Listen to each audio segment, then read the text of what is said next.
All right, welcome to This Explainer. Today, we're diving deep into one of the biggest topics you'll face, the cash budget. Seriously, this is a game changer for your management accounting exams and especially for the LECPA. So let's get right to it.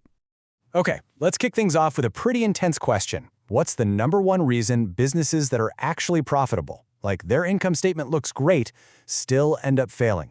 The answer gets right to the core of why you absolutely have to understand the cash budget. It's really that simple. They run out of cash. You've probably heard the saying, profit is an opinion, but cash is a fact. And it is so true. You literally can't pay your employees or your suppliers with a good-looking profit and loss statement. Cash is what keeps the lights on. It's everything. So here's how we're going to tackle this. First, we'll talk about why cash is king. Then we'll get into the actual blueprint of a cash budget. After that, we'll track the cash flow, talk about the all-important financing section, and then, my favorite part, we'll finish up with some killer LCPA hacks to make sure this stuff is locked in your brain for good.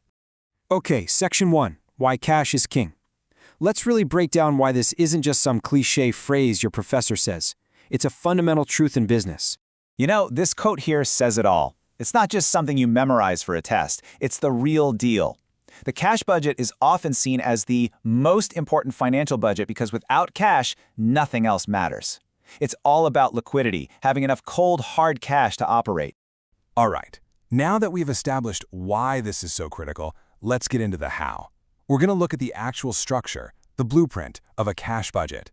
Listen, every cash budget you will ever see is built on these four pillars: cash receipts, cash disbursements, the excess or deficiency, and the financing section. Get these four down, and you've pretty much mastered the entire concept. It's that foundational. And this flowchart here, this is your cheat sheet for the whole process. Seriously, burn this into your memory. You start with your beginning cash. You add the receipts to see what's available. Then you subtract what you have to pay out, your disbursements. That tells you if you have extra cash or if you're in a hole. And from there, you figure out the financing. It's a perfect, logical flow.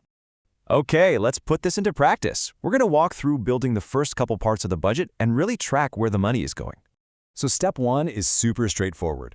We just take our beginning cash balance, whatever we had in the bank at the start, and we add our expected cash receipts. Boom, that's your total cash available. That's the total pool of money you have to play with for the period. But here's the big question, right? Is that number actually enough? Is that pile of cash big enough to cover everything you need to pay for? That's what this is all about. Okay, so once you subtract your disbursements, you land in one of two spots. Either you have a cash excess, awesome, a good problem to have, or you have a cash deficiency, uh-oh. And that one little calculation, excess or deficiency, basically decides the company's game plan. So, what happens if you have a deficiency? What do you do? Well, this is where the financing section comes in to save the day. It's like the superhero of the budget.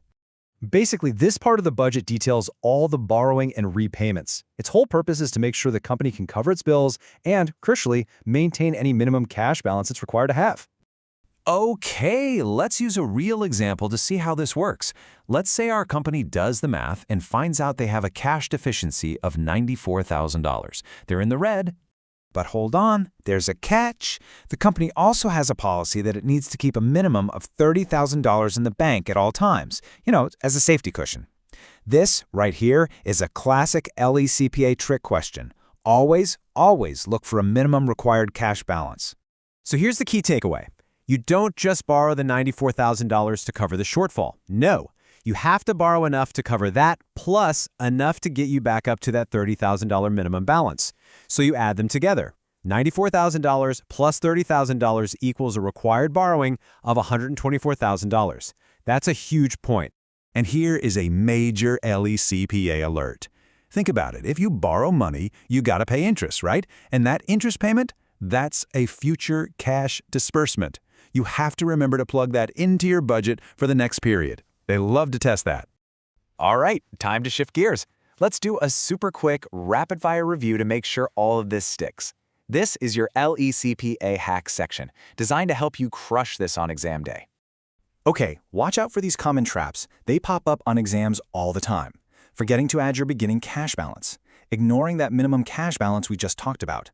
Mixing up your total sales with the actual cash you collect. Forgetting that when you get a loan, the money is a cash receipt. And finally, forgetting that paying interest is a cash disbursement. Don't let them catch you on these. Seriously, take a screenshot of this slide. These are the formulas. Total cash available is your beginning balance plus receipts. Excess or deficiency is that available cash minus disbursements. Your required borrowing is that deficiency plus that minimum balance. And your ending cash balance is the excess or deficiency plus whatever financing you did. You need to know these cold. And one last pro tip for you. The cash budget is always one of the last budgets you prepare. Think of it like the final boss battle in a video game. You can't get to it until you've completed all the other levels, the sales budget, the production budget, and so on. It pulls information from pretty much everything else.